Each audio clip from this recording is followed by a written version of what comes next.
Hello বন্ধুরা, আজকের ক্লাসে ভারতের মার্শাল আর্ট সম্পর্কে জেনে নেব, যা ভারতের একটি প্রাচীনতম ঐতিহ্যকে বহন করে। তো চলো, আমাদের এই ক্লাসে থাকছে আজকের সেন্ট্রাল এক্সামকে ফোকাস করে ইন্ডিয়ান আর্ট অ্যান্ড কালচারের উপর ভারতের মার্শাল আর্ট। ঠিক আছে, তো দেখো, ছোট্ট টপিক কিন্তু প্রচুর ইম্পর্টেন্ট, অনেক কোশ্চেন আসে এই টপিক থেকে। তো আমরা সংক্ষিপ্তভাবে জেনে নেব এই টপিকে কী কী রয়েছে। তো মূলত যে ধরনের কোশ্চেন আসে পরীক্ষায়, যে বিভিন্ন প্রকারের যে মার্শাল আর্টগুলো রয়েছে, তো এই বিভিন্ন প্রকারগুলো কোন রাজ্য থেকে দেখতে পাওয়া যায়, এগুলো কোশ্চেন আসে। ঠিক আছে, তো প্রথমে দেখে নেব সিলাম্বাম। এই সিলাম্বাম নামক যে মার্শাল আর্টটি রয়েছে কোথাকার? তামিলনাড়ু। মনে রাখবে, তামিলনাড়ু রাজ্যের বিখ্যাত জনপ্রিয় মার্শাল আর্ট হচ্ছে সিলাম্বাম। আর এটি মূলত পাণ্ড্য, চোল এবং চের এই রাজাদের আমলে কিন্তু প্রচলিত হয়েছিল সিলাম্বাম নামক মার্শাল আর্টটি। তাহলে কী মনে রাখবো? সিলাম্বাম নামক মার্শাল আর্ট কোথাকার? তামিলনাড়ু। কখন প্রচলিত হয়? পাণ্ড্য, চোল এবং চের রাজাদের আমলে। ঠিক আছে, পরবর্তী দেখো পরিখণ্ডা। প্রচুরবার পরীক্ষায় এসেছে পরিখণ্ডা।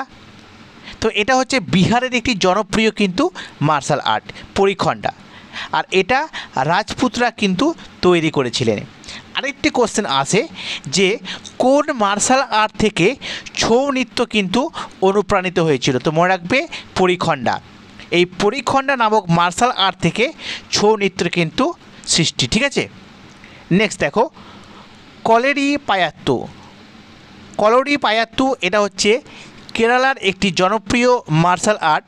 আর মনে রাখবে, ভারতের সবচেয়ে প্রাচীনতম মার্শাল আর্ট হচ্ছে এই কলরি পায়াত্তু। ঠিক আছে, মোস্ট ইম্পর্টেন্ট, অনেকবার পরীক্ষায় এসেছে।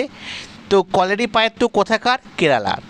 আর এটি ভারতের প্রাচীনতম মার্শাল আর্ট, মনে রাখবে। নেক্সট দেখো মণিপুর।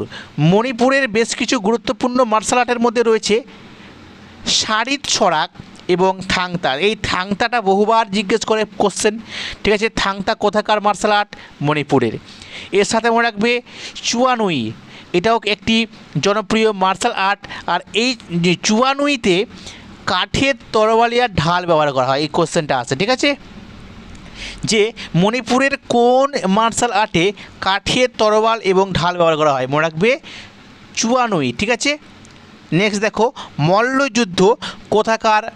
তো এটা মূলত উত্তর ভারত, বিশেষ করে বেনারস যে রয়েছে, ঠিক আছে, কাশী, বেনারস এসব অঞ্চলে তো মল্লযুদ্ধ বিখ্যাত। আর এই মল্লযুদ্ধ দেখে কিন্তু কুস্তির আবির্ভাব। ওই জন্য কোশ্চেন আসে যে কুস্তির আদিরূপের নাম কি? তো বলবে মল্লযুদ্ধ। ঠিক আছে, নেক্সট দেখো ভার্মাকালাই বা মারাম আরু। ঠিক আছে, ভার্মাকালাই বা মারাম আরু এটা তামিলনাড়ু এবং কেরালা রাজ্যের জনপ্রিয় কিন্তু মার্শাল আর্ট। ঠিক আছে, একই রকম আদিমুরাই।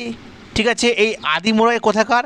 তো এটিও হচ্ছে তামিলনাড়ু এবং কেরালার একটি জনপ্রিয় মার্শাল আর্ট, আদিমুরাই। ঠিক আছে, এবার দেখো মর্মা আদি। এই মর্মা আদি কোথাকার? দক্ষিণ ভারতের। ঠিক আছে, মূলত দক্ষিণ ভারতে দেখতে পাওয়া যায় মর্মা আদি। আর কুট্টু বরিশাই, মোস্ট ইম্পর্টেন্ট, কুট্টু বরিশাই বহুবার কোশ্চেন পরীক্ষায় এসেছে এই কুট্টু বরিশাই থেকে। তো কোশ্চেন হচ্ছে এই কুট্টু বরিশাই কোথাকার? দক্ষিণ ভারতের। আর আরেকটা কোশ্চেন আসে যে সঙ্গম সাহিত্যে কোন মার্শাল আর্টের উল্লেখ রয়েছে? তো মনে রাখবে কুট্টু বরিশাই। ঠিক আছে, সঙ্গম সাহিত্যে কুট্টু বরিশাই নামক মার্শাল আর্টের কিন্তু উল্লেখ পাওয়া যায়। এবার দেখো গাটকা। গাটকা নামক একটি জনপ্রিয় মার্শাল আর্ট রয়েছে। তো গাটকা এটি পাঞ্জাবের জনপ্রিয় মার্শাল আর্ট, মূলত ধর্মীয় একটি মার্শাল আর্ট যা শিখ সম্প্রদায়ের মানুষরা পরিচালিত করে। ঠিক আছে, গাটকা কোথাকার? পাঞ্জাবের। কারা করে? শিখ ধর্মের মানুষরা।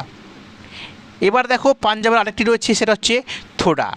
থোডা হচ্ছে এটিও একটি ধর্মীয় মার্শাল আর্ট।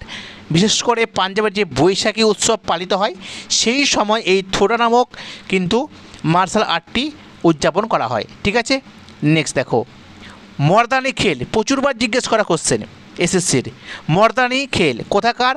মহারাষ্ট্রের। মহারাষ্ট্রের বিখ্যাত জনপ্রিয় মার্শাল আর্টের নাম হচ্ছে মর্দানি খেল। আর এটি কিন্তু শিবাজির সময় জনপ্রিয় ছিল। তো কোশ্চেন আসে শিবাজির সময় বা তার সময়কালে কোন মার্শাল আর্টটি জনপ্রিয় ছিল? মর্দানি খেল। ঠিক আছে, নেক্সট দেখো মল্লাখম্ব। মল্লাখম্ব এটাও হচ্ছে মহারাষ্ট্রের।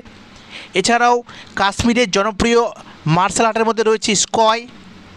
আর মিজোরামের দুটি বিখ্যাত রয়েছে, যেমন হচ্ছে ইন সুকুনাউর আর একটা হচ্ছে ইন বুয়ান কুস্তি। বিশেষ করে ইন বুয়ান কুস্তি মনে রাখবে, এটা মিজোরামের বিখ্যাত জনপ্রিয় মার্শাল আর্ট। ঠিক আছে, আরও বেশ কিছু ছোট ছোট মার্শাল আর্ট রয়েছে, তো সেগুলো কিন্তু অতটা ইম্পর্টেন্ট নয়, মোস্ট ইম্পর্টেন্ট হচ্ছে এগুলোই। ঠিক আছে, এগুলো থেকেই কোশ্চেন বারবার আসে, ছোট্ট টপিক, তো তোমাদের করিয়ে দিলাম, অবশ্যই একবার দেখে রাখবে।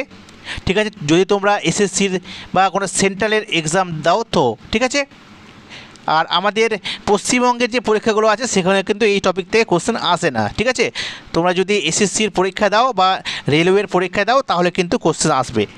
তো অবশ্যই যদি ভিডিওটি তোমাদের ভালো লাগে তো লাইক করবে, শেয়ার করবে, আর নতুন হয়ে থাকলে চ্যানেলটি সাবস্ক্রাইব করবে।